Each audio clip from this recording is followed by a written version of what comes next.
My name is Mr. Grant. I'm an Avid 9 teacher, and I feel like this job has been 20 years in the making. Some of my passions: I love to golf. I love to listen to music. Kendrick Lamar is my favorite artist. I've been to almost every concert locally, and I've been in education for about 10 years.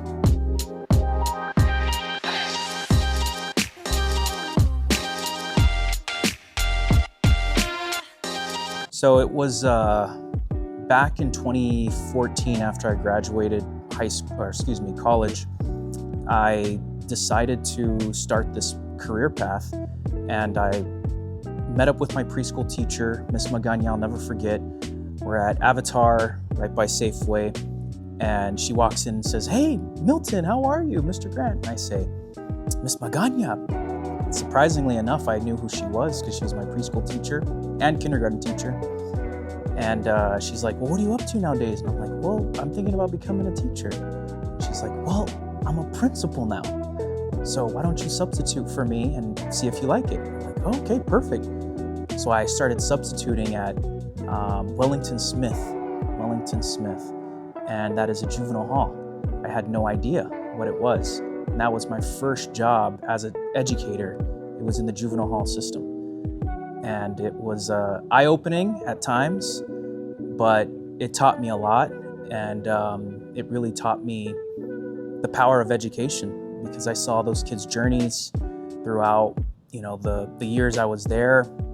And I went to the youth center, and then Rancho Cielo hired me, and I saw their journeys, and it's been amazing. I still keep in touch with some of those kids that were in the system, got out of the system, and now they're thriving. I think I see myself in a lot of these students.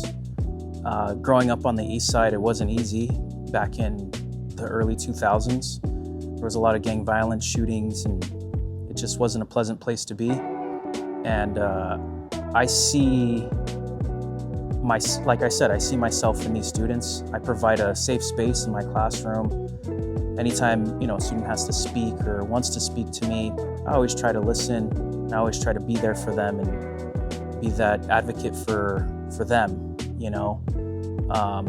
I'm not saying I didn't have advocates when I was here, because I had a lot of great leaders: Coach Smith, Mr. Eden,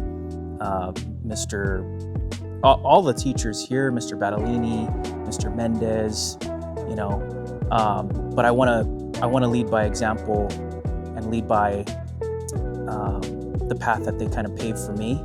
It was almost written in the sand, like, I think you'll be great here, and it's just a second home, and I want the kids to feel like it's their second home too. Yeah, I think it's important to reflect on the struggle of Black History Month, but I think equally it's just as important to focus on the innovation, the excellence,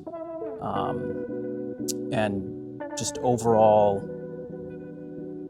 success, right? It's like the Tupac poem, "The Rose that Grew from Concrete," or something like that.